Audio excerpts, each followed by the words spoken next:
बिस्मिल्लाहिर्रहमानिर्रहीम। अस्सलाम वालेकुम। Welcome to the academy of mathematics. Friends, जैसा कि हमारी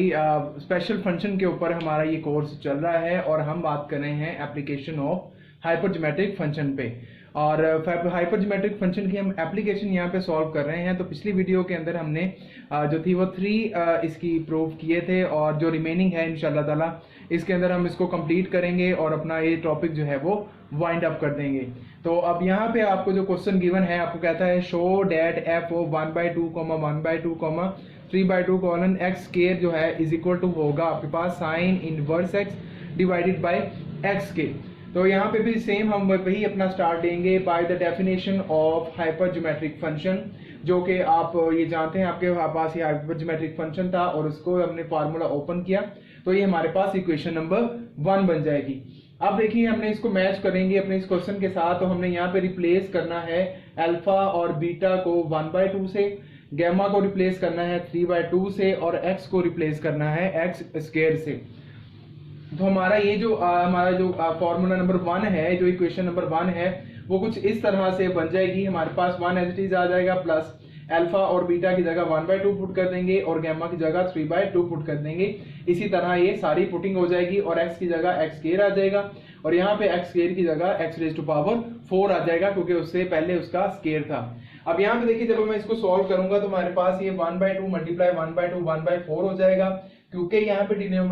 डिवाइड का साइन है तो डिवाइड को अगर हम मल्टीप्लाई में चेंज करेंगे तो 1/4 एज इट इज आ जाएगा और 3/2 का रेसिप्रोकल आ जाएगा मेरे पास यहाँ से। तो यहाँ से आप इसको कैंसिल आउट कर सकते हैं। 1 टाइम 2 2 टाइम्स 4 कैंसिल आउट कर सकते हैं। और यहाँ पे जब हम देखेंगे आपके पास ये 1/2 प्लस 1 करने से आपके पास 3/2 आ जाएगा और 3/2 प्लस 1 करने से आपके पास 5/2 आ जाएगा। तो यहाँ से भी आप देख सकते हैं यहाँ पे 3/2 जो है मैं इस 3/2 से कैंसिल आउट कर देता हूँ। तो यहाँ पे जब ये वैल्यूज मल्टीप्लाई होंगी तो देखिए 1/2 से मल्टीप्लाई करेगा तो आपके पास 1/4 आ जाएगा। इसी तरह आपके पास ये जो है 3/2 इसको भी आप सॉल्व करेंगे तो आपके पास ये जो फॉर्म है वो कुछ इस तरह से आ जाएगी 1 + 1/2 into x square by 3 plus 1/2 into sorry यहाँ पे एक वैल्यू हमारे पास यहाँ पे मिसिंग है। ये तो यहाँ पे हमारे पास थोड़ी सी मिस्टेक थी। यहाँ पे हमारे पास यहाँ से निकलेगा आपके पास एक 1/2 आ जाएगा। इसी तरह 3/2 1/2 से मल्टीप्लाई करके 3/4 आ जाएगा और ये जब 2 रेसिप्रोकल का है तो ये इस 2 से कैंसिल आउट हो जाएगा तो आपके पास x raise to power 4 divided by 5 आ जाएगा वहां पे। अब देखिए ये चीज हमारे पास, इसको हमने जितना सिंप्लीफाई कर सकते थे अब हम इसको कर चुके हैं। अब हम अपनी राइट साइड देखेंगे जो कि हमारे पास sine inverse of x divided by x। मैंने बोर्ड की राइट साइड पे भी वो फार्मूला लिखा है। अब यहाँ पे भी सीरीज को हम एक दफा देख लेते हैं। साइन इनवर्स ऑफ x होता है is equal to x plus 1/2 into x 3/3 plus 1/2 into x 3/4 into x 5/5 plus so on, इस तरह से होता है। अगर मैं इस इक्वेशन को या इस सीरीज को अगर मैं x पे डिवाइड करता हूं तो x से कैंसिल आउट आपके पास 1 आ जाएगा। 1/2 एज इट इज x3 से आपके पास x2/3 आ जाएगा प्लस 1/2 प्लस 3/4 इंटू x5 था, x कटने से आपके पास x4/5 आ जाएगा जो कि एग्जैक्ट आंसर आपका हमारे इस फंक्शन के इक्वल है जो कि हमने अपने हाइपरज्योमेट्रिक फंक्शन को सॉल्व करके निकाला था। तो इस तरह हमारे पास ये भी एक प्रूव है जो यहाँ पे कंप्लीट हो जाएगा जी। तो फ्रेंड्स हमारे पास नेक्स्ट एक मजीद एक छोटा सा प्रूव है। यहाँ पे आपको कहता है शो डैट एफ ऑफ 1/2, 1, 3/2 और कॉलन आपके पास minus x square is equal to tan inverse of x divided by x आपने प्रूव करना है। तो सेम स्टार्ट हमारा होगा यहाँ से by the definition of hypergeometric function, जो कि हमारे फंक्शन गिवन है और उसकी यहाँ पे ओपन फॉर्म फार्मूले की यहाँ पे रिटर्न है। आप फेमिलियर हैं इस चीजों से। तो यहाँ पे हम क्या करेंगे, हम सिंपली यहाँ पे क्या करेंगे, एक्स अल्फा को रिप्लेस करेंगे 1/2 से, बीटा को रिप्लेस करेंगे 1 से और गैमा को रिप्लेस करेंगे 3/2 से और एक्स रिप्लेस होगा हमारा माइनस एक्स स्क्वायर के साथ। तो ये रिप्लेसमेंट करने के बाद आपके पास जो फॉर्मूला या इक्वेशन नंबर 1 है आपकी कुछ इस तरह से बन जाएगी 1 + 1/2 into 1 divided by 3/2 into minus x square and so on, इस तरह से ये आपके पास ओपन हो जाएगी। तो अब देखिए अगर हम थोड़े से इसको सिंप्लीफाई करें तो आपके पास यहाँ से 2 से 2 कैंसिल आउट हो जाएगा तो हमारे पास यहाँ से प्लस माइनस माइनस आ जाएगा तो 1/3 एक्स स्क्वायर आ जाएगा। मजीद जब आप इसको सॉल्व करेंगे तो देखें आपके पास 1/2 प्लस 1 जो है कंबाइन होने से 3/2 बन जाएगा जो कि यहाँ से कैंसिल आउट हो जाएगा, और इसी तरह से 1 + 1 आपके पास 2 आ जाएगा जो यहाँ से कैंसिल आउट हो जाएगा, और यहाँ पे 3/2 + 1 जो है वो 5/2 में कन्वर्ट होगा। यहाँ से मैं थोड़ा सा इसको लिख लेता हूँ आपको, ये 5/2 में कन्वर्ट होगा, और यहाँ से 2 से 2 कैंसिल आउट हो जाए तो आपके पास -x² का स्क्वायर x4 आ जाएगा, तो नेक्स्ट टर्म आ जाएगी +1/5 x4 एंड सो ऑन। इसी तरह अब ये हमारे पास इसकी सिंप्लीफिकेशन हो चुकी है। अब हमने इसकी राइट साइड देखनी है जो कि है tan इनवर्स x, और ये हमारे पास सीरीज होती है x - x³ 3 + x5/5 minus so on, इस तरह से सीरीज होती है। अगर मैं इसको डिवाइड करता हूँ x से, तो देखें x से कैंसिल आउट डिवाइड होने के बाद आपके पास 1 आ जाएगा, x3 करने से आपके पास x² 3 आ जाएगा, और x5 कटिंग होने से x4/5 आ जाएगा, जो कि एग्जैक्ट इक्वल हमारे पास इस प्रूफ के होगा। ठीक है, तो इस तरह से हमारे पास एक और प्रूफ इसका सॉल्व हो जाएगा। जी, तो अब फ्रेंड्स हमारे पास एक अगला प्रूफ है, आपको कहता है show that limit n approaches to infinity f(1, n और कॉलन x/n = ex आपने प्रूव करना है यहाँ पे। तो देखिए सेम हमारा वही स्टार्ट है bye the definition of hyper geometric function, जो कि है f of alpha beta gamma and x के ऊपर आपके बेस्ड है, और ये उसकी ओपन फॉर्म है जिसे हमने इक्वेशन नंबर 1 बोला हुआ है। अब देखिए इस फॉर्मूले के अकॉर्डिंग सबसे पहले हमें यहाँ पे रिप्लेस करना है अल्फा और गामा को 1 से, बीटा को n से, और x को रिप्लेस करना है x/n से। इसको रिप्लेस करने से हमारा जो फॉर्मूला 1 है वो बन जाएगा 1, और अल्फा बीटा की वैल्यू 1 और n पुट कर देंगे, इसी तरह गामा की वैल्यू पुट कर देंगे, और x को रिप्लेस कर देंगे x/n से, और इसी तरह नेक्स्ट टर्म्स के अंदर हम 1 बाय 1 इसको पुट करते जाएंगे। तो ये पुटिंग करने के बाद अब यहाँ से देखेंगे आपके पास कुछ कटिंग होगी, यहाँ से n कैंसिल आउट हो जाएगा। इसको मजीद अगर आप देखेंगे तो यहाँ से 2 से 2 कैंसिल आउट, जो n है वो n स्क्वायर से कैंसिल आउट हो जाएगा, और आपके पास जो टर्म है वो 1 + x + n + 1/n × x² 2 factorial and so on, इसी तरह आपके पास टर्म्स बनती जाएंगी। अब नेक्स्ट हमारे पास यहाँ पे क्या था, हमने इसके ऊपर लिमिट अप्लाई करनी है। तो लिमिट हमारे पास क्या होगी, लिमिट दोनों साइड पे हम अप्लाई करते हैं, तो लिमिट अप्लाई करने से हमारे पास ये आंसर बनेगा। देखिए आपके पास लिमिट है, आपके पास n अप्रोचेस इन्फिनिटी जा रहा है, जब n + 1 के ऊपर आप, क्योंकि ये लिमिट आपकी n + 1 के ऊपर ये अप्लाई होने वाली है, तो जरा आप इस पर गौर करेंगे। अगर आप लिमिट जो है अप्लाई करेंगे इस n + 1/n पर, तो जब ये हम मजीद सिंप्लीफाई करेंगे तो तकरीबन ये बन जाएगी मेरे पास n/n + 1/n, कुछ इस टाइप में मेरे पास ये बन जाएगी। जैसे हम यहाँ पे लिख भी लेते हैं कि हमारे पास n अप्रोचेस टू इन्फिनिटी और n अप्रोचेस टू इन्फिनिटी आ जाएगा आपके पास। अब देखिए यहाँ से n से n कैंसिल आउट हो जाएगा, और n की प्लेस के ऊपर जब इन्फिनिटी पुट करेंगे तो हम जानते हैं कि 1/∞ जो होता है वो 0 के इक्वल होता है। तो 1 + 0 करने से आपके पास यहाँ पे 1 आंसर आ जाएगा। ठीक है, ये 1 के इक्वल होता है, तो इस वजह से हमारे पास ये पूरी टर्म की जगह हमारे पास यहाँ पे लिमिट अप्लाई करने से 1 + x + x² 2 factorial plus so on, इसी तरह x3/3 फैक्टोरियल सो ऑन, इसी तरह से चलता रहेगा। यानी कोई भी टर्म आएगी आप उसके ऊपर इस तरह लिमिट अप्लाई करेंगे, सेम वैल्यू कैंसिल आउट हो जाएगी, और 1/n जो है इन्फिनिटी पुट होने से 0 ही आपको देगा, जो जिसकी वजह से ये पूरा फंक्शन 1 के इक्वल हो जाएगा। नेक्स्ट चीज हमारे पास राइट साइड पे है, ex की सीरीज हम ओपन करते हैं, तो 1 + x + x2/2 factorial + x3/3 factorial plus so on, जो कि हमारे पास इसी जो भी हमने प्रूव यहाँ पे किया है सेम उसी के बराबर निकलेगा। इस तरह हमारे पास ये जो एक और आइडेंटिटी है वो प्रूव हो जाएगी। जी, तो फ्रेंड्स यहाँ पे अब हम अपना आखिरी जो है एप्लीकेशन यहाँ पे एप्लीकेशन ऑफ हाइपरज्योमेट्रिक फंक्शन के अंदर सॉल्व कर रहे हैं, जो कि हमारे पास है, आपने शो करना है कि आपके पास hypergeometric function alpha beta minus alpha plus 1 और -x1 के ऊपर ये x की वैल्यू की जगह पे ये बेस कर रहा है, तो हमारा आंसर आना चाहिए हमारी राइट साइड के इक्वल। तो यहाँ पे अगर आप देखेंगे तो इसको हम सिंपल डेफिनेशन जो है हमारे पास हाइपरज्योमेट्रिक फंक्शन की, उससे हम स्टार्ट नहीं करें। यहाँ पे हम इसको स्टार्ट करेंगे by integral representation of hypergeometric function. उसकी वजह भी आप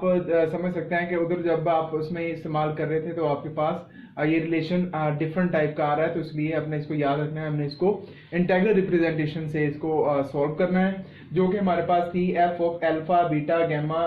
x के ऊपर बेस कर रहा था, और उसकी जो आपके पास इंटीग्रल रिप्रेजेंटेशन है उसको हम इस तरह से राइट करते हैं। तो अब देखिए सबसे पहले मुझे क्या करना है, मुझे आपके पास लेफ्ट हैंड साइड पे आपको जो अल्फा बीटा और गैमा और एक्स की वैल्यू है उसको मैंने रिप्लेस करना है। अब देखिए अल्फा और बीटा की वैल्यू तो सेम है, उसके अंदर कोई चेंज नहीं आ रहा, तो गैमा की प्लेस के ऊपर मैं beta minus alpha plus 1 put करूंगा और एक्स को रिप्लेस कर दूंगा -1 से। तो देखिए हमारे पास ये जो सिंपल इंटीग्रल रिप्रेजेंटेशन थी ये कुछ इस टाइप के अंदर आ जाएगी, बीटा माइनस अल्फा प्लस 1 का gamma function divided by b gamma function beta minus alpha plus 1 minus beta gamma function, और इसी तरह इंटीग्रल पार्ट के अंदर भी हम इसको पुटिंग कर देंगे। ये पुटिंग करने के बाद आप गौर करें यहाँ पे ये बीटा से बीटा कैंसिल आउट हो जाएगा हमारे पास, तो मजीद यहाँ पे हमारे पास ये जो चीज आ रही है यहाँ पे मेरे पास भी बीटा प्लस माइनस है कैंसिल आउट हो जाएगा, 1 प्लस माइनस है कैंसिल आउट हो जाएगा, और नेक्स्ट मेरे पास यहाँ पे x था वहां पे मैं -1 पुट कर दूंगा, तो मेरे पास जो फॉर्म बनेगी बीटा माइनस अल्फा प्लस 1 का गैमा फंक्शन, बीटा का gamma function 1 minus alpha sorry इसका आपके पास ये बन जाएगा गैमा फंक्शन, और integration 0 to 1 t raise to power beta minus 1 minus t minus alpha, और क्योंकि ये माइनस माइनस से मल्टीप्लाई करके माइनस माइनस प्लस हो जाएगा, ये भी 1 प्लस टी हो जाएगा और माइनस अल्फा डी टी। अब आप देखें 1 माइनस टी की पावर भी माइनस अल्फा है और 1 प्लस टी की पावर भी माइनस अल्फा है। इसका मतलब जब ये मल्टीप्लाई होंगे तो आपके पास ये कुछ इस फॉर्म के अंदर आपके पास ये आ जाएगा, beta minus alpha plus 1 gamma function, beta का गैमा फंक्शन 1 माइनस अल्फा का गैमा फंक्शन, और integration 0 to 1 t raise to power beta minus 1। और यहाँ पे देखें हमारे पास वो फार्मूला यहाँ पे लगा है, आप इसे कंसीडर कर सकते हैं, आपके पास आप पढ़ चुके हैं ऐसे फार्मूला को, a plus b into a minus b, ये इक्वल होता है आपके पास a square minus b square के। तो सेम यही यहाँ पे फार्मूला जब मैंने यहाँ पे अप्लाई किया तो देखिए 1 का स्केयर 1 नहीं होता है, माइनस टी स्केयर आ गया और उसकी पावर एज इट इज हमारे पास यहाँ पे मौजूद है। इसको हमने कह दिया जी इक्वेशन नंबर 1। अब हमने इसको मजीद सोल्व करना है। अब देखें आंसर से जरा हम देखें उसको थोड़ा मैच करें, तो बीटा माइनस अल्फा प्लस 1 मेरे पास राइट साइड से आ चुका हुआ है, और डिवाइड में मेरे पास जो है वो अभी मैंने वैल्यू बनानी है, उसके मल्टीप्लाई में बीटा डिवाइडेड बाय 2 प्लस 1 का गैमा फंक्शन भी हमने अभी बनाना है। तो सबसे पहले हम क्या करेंगे, यहाँ पे लेट करेंगे, ये जो हमारे पास टी स्केयर है इसको u के इक्वल लेट कर लेंगे हम। और यहाँ से देखें अगर t के ऊपर अगर मैं अंडर रूट अप्लाई करता हूं तो t is equal to u under root आ जाएगा। ये अभी हम इस्तेमाल आगे चल के होना है, लेकिन मैंने आपको यहीं पे इसको लिख दिया है, इसका पर्पस मैं आपको आगे चल के बताऊंगा। तो देखें हमारे पास ये t square is equal to u था, इसको t के रिस्पेक्ट अगर हम डिफरेंशिएट करें तो हमारे पास 2t dt is equal to du बन जाएगा, ठीक है। और यहाँ से अगर देखें मुझे dt की वैल्यू चाहिए, dt की वैल्यू सेपरेट करने के लिए यहाँ पे जो 2t था वो du से जाके डिवाइड हो जाएगा, और t की वैल्यू देखें अब यहाँ पे जो मैंने फाइंड आउट की थी t is equal to u under root, वहां पे हम ये वैल्यू पुट कर देंगे तो हमारे पास dt की वैल्यू आ जाएगी। अब ये हमारे पास क्योंकि मैंने फंक्शन चेंज किया है तो इसका मतलब हम लिमिट्स भी चेक करेंगे कि इसकी लिमिट्स भी चेंज होंगी। तो यहाँ पे देखें आपके पास लिमिट 0 to 1 थी, अगर मैं हमारे इस रिलेशन के अंदर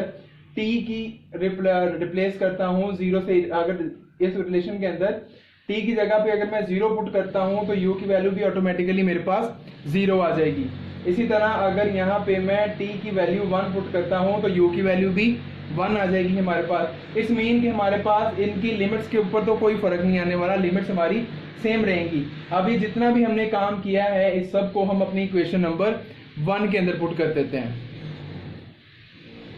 अभी जितना हमने काम किया हुआ है ये इक्वेशन नंबर 1 के अंदर जब मैं पुट करता हूं तो देखें हमारी ये इस इक्वेशन के ऊपर यानी इस पार्ट के ऊपर तो कोई फर्क नहीं पड़ेगा क्योंकि इसमें कोई वैल्यू हमने यहाँ पे इंक्लूड नहीं की। तो जहां पे देखें t था उसको रिप्लेस कर दिया मैंने u अंडर रूट से, और 1 माइनस टी स्केयर था उसको 1 माइनस यू से रिप्लेस कर दिया, और dt की प्लेस के ऊपर हमने dt की वैल्यू पुट कर दी है। अब देखिए यहाँ से हमारे क्या होने वाला है, अब देखें यहाँ पे ये भी अंडर रूट है, तो देखें अगर इसको मैं मल्टीप्लीकेशन में ले आता हूँ तो ये वैल्यू यहाँ पे आके ऊपर यानी ये नीचे इसकी पावर 1 बाय आपके पास 1 थी प्लस 1 थी, ऊपर आके -1 हो जाने से ये बीटा -2 हो जाएगा। और यहाँ पे मैं लेट करूं कि अगर देखें माइनस अल्फा था तो इसमें अगर मैं 1 ऐड भी कर लूं और सब्ट्रैक्ट भी कर लूं तो देखिए मेरे पास एक किस टाइप का फंक्शन बन जाता है, ये बन जाता है बीटा माइनस अल्फा प्लस 1 का gamma function divided by 2 beta gamma function 1 minus alpha gamma function, और integration 0 to 1 u raise to power beta by 2 minus 1, और आपके पास ये जो 1 माइनस यू था वो कुछ इस टाइप में आ जाएगा 1 माइनस अल्फा प्लस 1 की फॉर्म के अंदर dt की फॉर्म के अंदर आ जाएगा। अब वापस अगर हम अपनी साइड की तरफ आते हैं तो देखें ये चीज फिर मैंने एज इट इज लिख दी है, और ये अगर मैं क्लोज करूं तो देखें मैंने यहाँ जो हमारी इस बोर्ड की राइट साइड है मैंने वहां पे कुछ आइडेंटिटीज लिखी हैं। तो आइडेंटिटी नंबर अगर 1 देखें वो बीटा फंक्शन में हमारे पास इंटीग्रेशन फॉर्म के अंदर थी कि अगर आपके पास integration 0 to 1 t raised to power m minus 1 1 minus t n minus 1 power उसकी dt अगर आ जाए तो उसको हम बीटा एम एन की फॉर्म के अंदर क्लोज कर सकते हैं। तो जो हमारी वो राइट साइड के ऊपर हमारे जो वैल्यू मिली है देखें u जो है हमारे पास उसकी पावर बीटा बाई 2 माइनस 1 है, यानी अगर बीटा बाई 2 को हम n कंसीडर कर लें और 1 माइनस यू जो था हमारा, ठीक है, ये 1 माइनस यू की पावर आपके पास 1 माइनस एल्फा प्लस 1, यानी अगर हम यहाँ पे अल्फा वहां पे हमें माइनस यहाँ पे 1 माइनस अल्फा को हम n सपोज कर लेते हैं तो हमारे पास ये इस फॉर्म के अंदर क्लोज हो जाएगा। अब इस फॉर्म के अंदर जब क्लोज हो चुका है हमारे पास तो देखें इसके बाद हम अपनी दूसरी आइडेंटिटी पुट करेंगे जो कि हमारे पास बीटा और गैमा फंक्शन का रिलेशनशिप था। वो हमारे पास क्या है जी, beta m n is equal to m का gamma function into n gamma function divided by m plus n gamma function. तो देखिए हमारे पास ये जो चीज थी ये मेरे पास m को डिनोट कर रहा है बीटा बाय 2 और n को डिनोट कर रहा है 1 माइनस अल्फा। तो हमारे पास इस फॉर्म के अंदर आ जाएगा बीटा बाय 2 का गैमा फंक्शन 1 माइनस अल्फा का gamma function divided by beta by 2 plus 1 minus alpha का गैमा फंक्शन आ जाएगा। अब यहाँ पे देखिए इन दोनों में से मेरे पास 1 माइनस अल्फा से 1 माइनस अल्फा का गैमा फंक्शन अगर मैं कैंसिल आउट कर दूं तो हमारे पास ये जो फॉर्म है वो कुछ इस तरह से आ जाएगी। अब नेक्स्ट हमारे पास देखें मुझे अब यहाँ पे न्यूमरेटर के अंदर पहली वैल्यू भी मिल चुकी है और डिनोमिनेटर के अंदर दूसरी वैल्यू भी मिल चुकी है। तो अब मेरे लिए सिर्फ ये दो वैल्यू बनानी है, बीटा प्लस 1 का गैमा फंक्शन और बीटा बाय 2 प्लस 1 का गैमा फंक्शन। तो इस पर्पस के लिए मैं क्या करूंगा, हमारी ये जो अब ये जो आंसर बना है इसको मल्टीप्लाई एंड डिवाइड बाय